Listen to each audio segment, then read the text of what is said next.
وجهك في السماء. د نبی علیہ السلام مين دا و چې کعبه تر د مخ واړول شي، بار بار اسمان ته کتل. الله لقد نرى یقینا من وینو تقلب وجهك بیا بیا اوړدل د مخستا. یا نرى په معنا د رأيت باندې یقینا من لیدو، رأينا من لیدو تقلب وجهك بیا بیا اوړدل د مخستا په السماء پاسمان کې، یعنی اسمان ته الى السماء. حروف جاره د دیوبل په معنا باندې استعمال راځي اسمان طرف ته. فلنولينك قبلة ترضاها، فلنولينك خامخ الله تعالى قبلة قبلة ترضاها تستاقها. فولن وعلى كما قبلة بخوا بيت الله كان يحب أن يوجه إلى الكعبة. فولن وعلى وجهك بالمخ مفسرين إذا في وسط الصلاة له كما غلي جمعة بن سلمة كما سمحين منزل. فولي وجهك وعلى المخ شطر المسجد الحرام. شطر طرف ته ویل کېږي او نسب ته ویل کېږي، لکه الطهور شطر الایمان. ول حدیث کې شطر تاریخ شطر دلته د طرف په معنا باندې دی، ځکه بیت الله ته په هر ځای کې څوک مخ نشي راوړلی. شطر المسجد الحرام طرف د بیت الله ته طرف بس کافي دی. دا بعض خلک د سیده تنګزړې باندې دا عالم پیدا کړي په دې جماعتونو باندې ګرځي، د دې جماعت د مخ ټیک دی، د دې جماعت د مخ ټیک نه دا خپل نمای پیدا کړي چې بالکل به دې طرف ته منځ کړي. دا دومره لازمي نه دی چې بیخي په بسیط کې هغه طرف ته سړی منځ وکړي. الله وی فولي وجهك شطر المسجد الحرام، طرف ته راوړه چې طرف ته راوړه کې رستا منځ کېږي. فولي وجهك شطر المسجد الحرام رواه المخ بیت الله شریف دا. حدیث نے امام مالک رحمه الله دا مسله ثابت کړی دا چې په منځ کې ولاړ نو مخامخ وګوري، لاندې باندې ګوري، مخامخ وګوري. مخامخ دا امام مالک سے دې آیت نے استدلال کړی. علماء احناف وایي چې کله منځ کې دا غي طریقه دا ده چې کله په قیام باندې ولاړې نو بیا به د سجدې ځای ته ګوري، چې کله رکوع کې نو بیا د دوانو خو مینځ ته ګورا، او چې کله په تحیات باندې ناشته نو بیا به خپل شهادت ګوته ته ګوري، د پتونه د دې زنګونانو ته ګوري. دا درې کې فتونه دي، په دې کې عاجزي ډېره زیاته ده. فولي وجهك نور المخ شطر المسجد الحرام طرف د بیت الله تا. وحيث ما كنتم كم زيكم شيء فولوا رواه وجوهكم فالمخنا شطره طرف بیت الله تا كم زيكم شيء. ان دا حکم یوازې د حرم سره خاص نه دی، ټول دنیا دا خلقوت الكتاب چې کتاب ورته ملاو شوی دی يهوديان عیسایان دي. لا يعلمون خلق کوي انه الى تحويل القبله یا دا رسول یا دا قران الحق بالکل حق دی من ربهم در جانبا. ومن الله من الله تعالی بغافل خبر ما يعملون ددید عمل نبی خبر نه. نو قبله بدل شولا. دې قبله صفای دي چې منګه د بیت المقدس ته بیت الله تر او فواید د استقبال الكعبه علماء بیان کړی دي. یو فائدہ په اتحاد الامه لوحدت الامه، د دې لپاره چې د مسلمانانو کې وحدت راشي، ټول خلک په یو امام پسې ودرېږي او دا یو طرف ته مخکینو په دې کې وحدت د امت ته یو کې دا فائدہ د وحدت د الله وحده. او دویم نمبر دا چې تعظیم البقعه المقدسه، د پاک ځمکې تعظیم د پکې، دا حرم پاک ځمکه ده، دا غوړ ځمکه ده، د تعظیم به پکې وشي، تعظیم البقعه المقدسه. او دریم نمبر په دې کې فائدہ توجه القلب، زړه توجه په دې کې راځي، زړه توجه کعبه د یو لاټ باندې یو منځ ده، توجه د زړه په دې کې راځي. دې سره سره دا الله تعالی حکم منل امتثال امر الله، د الله حکم منل ځان له عبادت ته. پنځم نمبر په دې کې فائدہ تمیز المسلمین عن المنافقین عن الكافرین، د مسلمان کافر پته به ولګي بګې لکه مخکې ویل شو من يتبع الرسول ممن ينقلب على عقبيه. او بل چې په دې کې هدایت ده، هدل للناس، دا د خلکو لپاره هدایت ده، قبله هدایت ده. او سره په دې کې زیات اجر ده، ځکه یو مسلمان په یو لاک باندې ده. او رسول دې ته الله تعالی اتمام د نعمت ویل ده، دا الله تعالی نعمت پورواله ده، الله تعالی قبله بدل کړه. وزد اهل کتاب عناد او زید بیانې ولئن اتیت الذین او کته چې تراویا خلق دارو کتاب چې اهل کتاب دی بكل آیت هر دلیل په تبديل قبله باندې وای که اهل کتاب ته هر دلیل لري آیا معنا دلیل ما تبعو قبلتک دین منی استا قبله نه منی استا قبله تابعداري نه کوي وما انت تو تابعداري کوونکې قبلته هم دې قبله دا اخبار باندې انشاء یعنی تم منا وما انت بتابع تتابعني مكوا دمنا قبلة قبلة وما بعضهم بتابع قبلة بعض دامورا ندی بعض دوینا تابعداری کون کی قبلة دبازو لکا عیسایان بھی تو شرط مسکی یہودیان صخرے بیت المقدس تک بیت اللہ انتانو دا هم دیو بالقبلة نمانی دین متفق کی گی لہذا قولی قبلة مسکوا ولئن اتبعت اهواهم او کتا تابعداری وکړه د خواهشات من بعد ما وسرانا جاءك چراغ ذاتا من العلم الدلیل فتبديل قبلة باندې انك اتبع اذا بدا وكل من الظالمين ظالمان بیا ظالمين لهذا بیت الله د مسکوا وسو د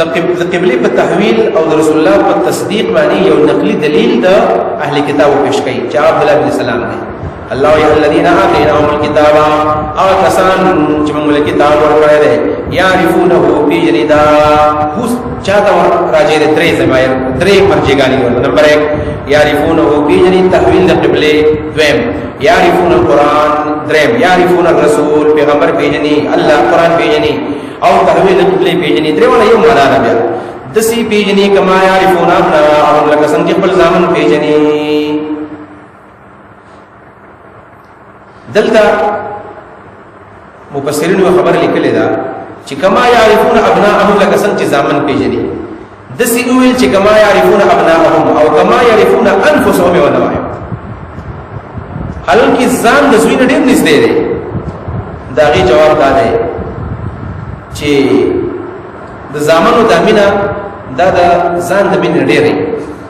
او کله کله د انسان خپل ځان یری او زی ورته وريادي لکه خپل باندې مریم د بچو غو سره چې بچو دې سکے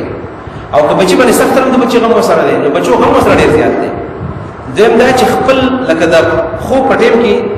کله چې د خو ورشي نو بیا خپل ځان غم کوي د خپل ځان غم سره بیا نه خو پټیم کې د خو پټیم کې انتظار یې دی نو په اکثر حالاتو کې د زامنو هغه مين ډیر زیات دی د نفس د پاسه غالب وي بیا يكون ابناءهم وي او دا سورۃ الاعراف کې مراد آیت نمبر 157 یجدونه مکتوبا عندهم في التوراة والانجيل عبد الله بن سلام وی کړه چې الله بالکل رښتیا ویلي دي چې موږ پیغمبر دسه په جندول کې خپل ځامن چې پیژنو او بیا وی خپل زوی بارے کې زمان لا شکی چې کې دې شي زمانه خزه زما سره چې خیانت کړی او د الله مبارک او د الله رسول او د پیغمبر بارے کې زما یقین موجود د الله نبی دی او کله چې نبی رسول الله راغی مدینه منوره ته عبد الله بن سلام چې کله ولیدو وی ملګرو ته چې دا چهره ماته د دروغ چهره نه ښکار کیږي دا بالکل رښتیا او چهره دا ایمان له نور او ورسته ایمان بیا راوړ او ایمان دې آشنا ایمان راوړی دی چې کله راغی نبی رسول الله خالي ایمان راوړ بخاری کې واقع موجود ده نو رسول الله صلی الله علیه وسلم سره ناس ته په دې ټیم کې يهوديان او شور راغی عبد الله بن سلام چې زما ملګری راغی وی نبی رسول الله ته وی چې زبل پټ شمه دا کسان ګورې ډیر زیات بوختان تراش خلق دي يهوديان او ډېر ګډي وډي وي نبی رسول الله څنګه وې زو ما ورته تاسو ته عبد الله بن سلام دنه لاړو کمرې ته د يهوديان چرال نو رسول الله صلی الله علیه وسلم ته وی سلام څنګه سره دې پتا سو کې کیف الرجل فیکم عبد الله څنګه سره دې و یا ویلو چې دا ډیر زیات نیک سره دې په من کې او خیرنا وابن خیرنا په من کې غره دې او په من کې د غره خلقو بچی دې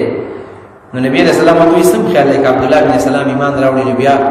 ویل شرنا وابن شرنا بیا من کې ډیر بد دی ودش ډیر بد خلقو بچی دې دغه ټیم کې عبد الله بن سلام راغو او आवाज وکړ اشهد ان لا اله الا الله په دې زبانی کلمه ویلا زه مسلمان شې دا ابو غټ عالم عبد الله بن سلام يعرفونه بجنين القرآن ولا پیغمبر او دا تحویل کما يعرفون ابناهم څنګه خپل ځامن پیژني زکه یجدونه مکتوب عندهم في التوراة والانجيل مندلق وان فريقا منهم بشكر الذين يكتمون الحق پټي وهم يعلمون دي کويږي چې موږ پټو الحق من ربك الحق من ربك سمعنا حق دلته التحويل لقبله بمعنى التحويل القبلة من ربك تحويل القبلة استاد حکم دی یو دا معنا دویم الحق في هذه المسألة من ربك حق دې مسله کې استاد رب سره دی او دیانو سره نه دی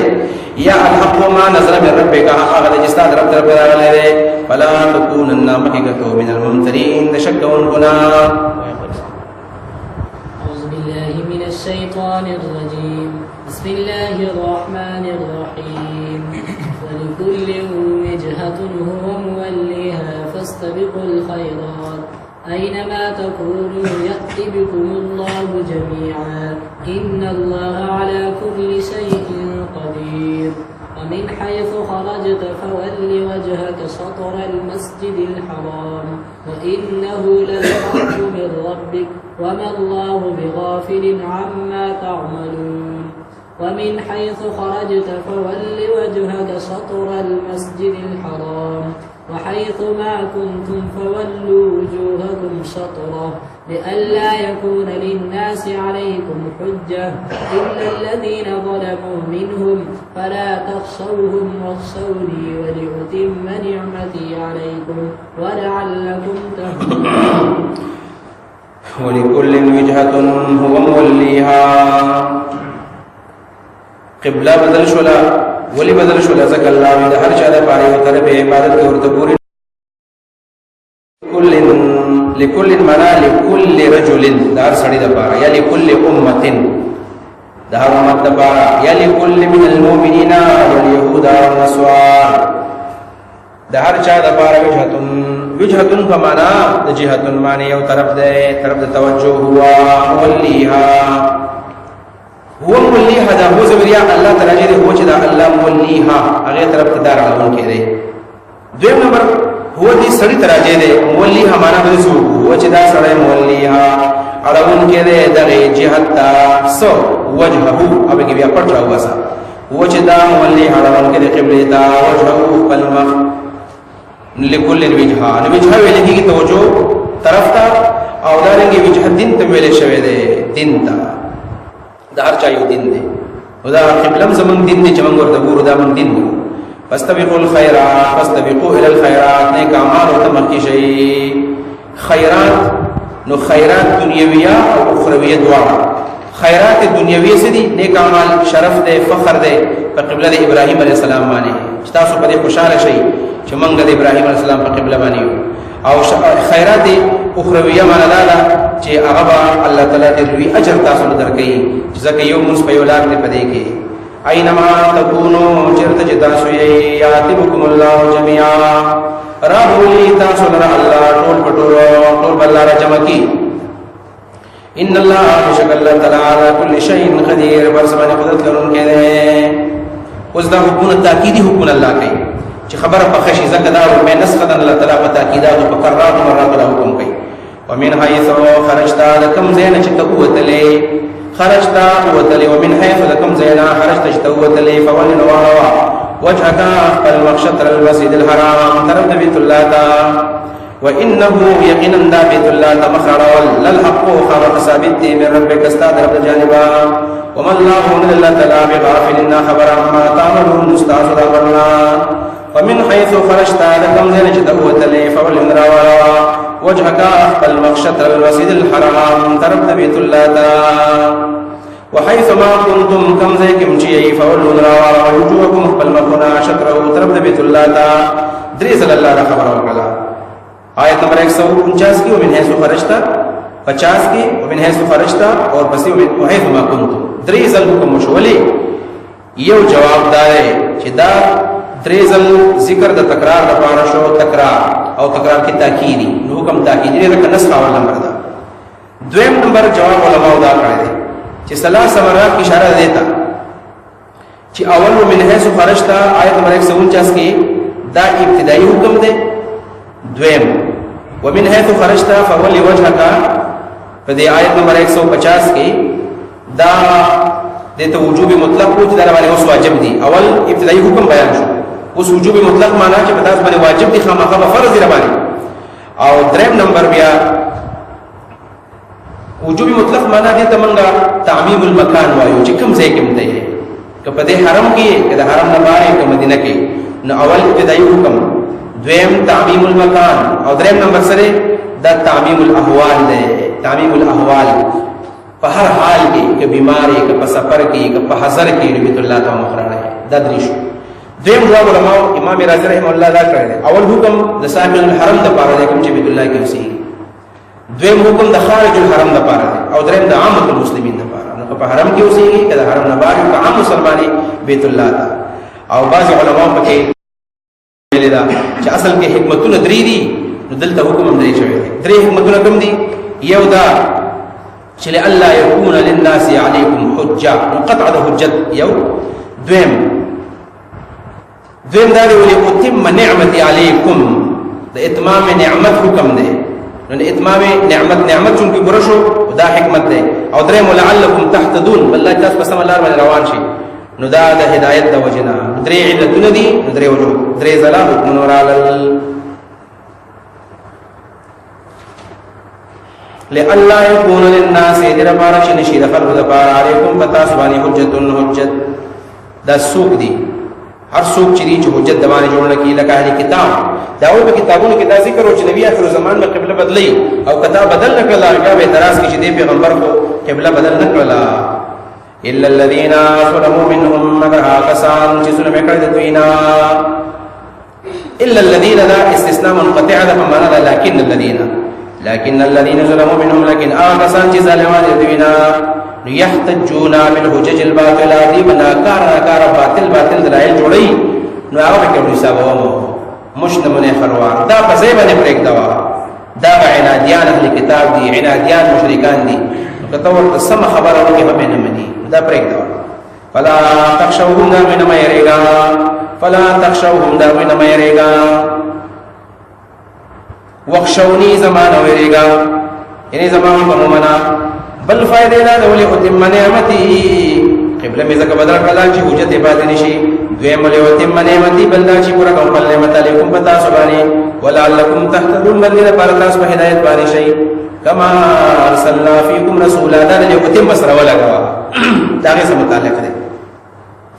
ان کما اتممت نعمتي بارسال الرسول فیکم، کما پورا کول نعمت داسری ارسلنا فیکم رسولا چې موږ راولې کو پتا سو کې پیغمبر منکم استاسو جنسنا یتلو علیکم آیاتنا چې لې پتا سو باندې زمون آیاتنا ويزکیکم او تاسو په پاکي ويعلمکم الکتاب تعلیم کتاب بدر کوي والحکمت او تعلیم د حکمت بدر کوي ويعلمکم او خیبت تاسو ما رسولم تكونوا تعلمون چې تاسو په نه کوي دی. نو پورا کول نعمت د سړي وای د سې بدا نعمت پورا کما لکه څنګه چې پاو کې پورا کړو چې پیغمبر براله غړو یو به مخ کې پورا کړو سه بیا پورا کوما یو هدایت مخ کې کړو بل هدایت باندې ورسته کوما. نو نعمت مراد اتمام نعمت د هدایت مراد معلوم تكونوا تعلمون بس چې نه کوي دی. فذكروني اذكركم واشكروا لي ولا تكفرون. فذكروني نمایات کوي، فذكروني نمایات کوي، اذکرکم زبتاسو یادکم. غربت نعمتون ذکر شل د نعمت شکریا بکارا. فذکرونی نمایات کئی، اذکرکم زبتاسو یادکم، وشکرونی زما شکر باسی، ولا تکفرون زمانا شکری متوئی. دا ذکر او شکر خبر رالالا ځکه انسان باندې دو قسم حال راځي، دو قسم حال، یا غمی او یا خوشحالی. دا خوشحالیان راغلي د الله طرف نه قبله بدل شو، دا غټه خوشحالي ده. لهدا شکر استل پکار دي او شکر سره د الله ذکر کول دي، د الله ذکر کول. په دې ځای کې علما ډیر زیات توجیهات کړی دي. یو څو صرف کومه کې فذكروني اذكركم سمانا. نمبر 1 فذكروني في الدنيا اذكركم في الاخره، ما په دنیا کې یاد کړم په آخرت کې یاد کړم. دویم فذكروني بالعباده، ما په عبادت باندې یاد کړئ. اذكركم بالنجات من العذاب، زمم یاد کم د عذاب نه بچ کم. دریم فذكروني بالاخلاص، ما په اخلاص باندې یاد کړئ. اذكركم بالرحمه المخصوصه، زمم یاد کم په مخصوص رحمت باندې، خصوصي رحمتونو باندې وکم. سلورم فذكروني بالتذلل، اذكركم بالاعزاز، ما په عجزي باندې یاد کړئ. زمم در په اعزاز باندې یاد کم چې په جزای کې د الله یاد الله دې په اعزاز یاد کی. بل فذكروني في ملأ الناس اذكركم في ملأ الملائکه، ما د خلقو مېس کې یاد کی، زم د فرشتو په مېس کې یاد کما. فذكروني في اليسر اذكركم في العسر، ما راحت کې یاد کی، زم په سخت کې یاد کم. فذكروني في الراحه اذكركم في المصيبه، ما راحت کې یاد کی، زم مصیبت کې یاد کما. فذكروني بالجهاد، ما په جهاد سره یاد کی. اذكركم بالنعم، زم په نعمتونو باندې یاد کم، جهاد کا نعمت برازی. یا فذكروني في الحیات اذكركم حال الموت، ما یاد کئی کچھ ون کی، زم د مرګ په حال کې یاد کم، کنه او د نصیب کم د अल्लाह फज़कुरूनी बिद्दुआ यज़कुरकुम बिलक़बूल मा दुआ की ज़म कबूल वाली याद कम वशकुरूनी वला तकफुरून ज़मा शुक्र अदा की ना शुक्र में वही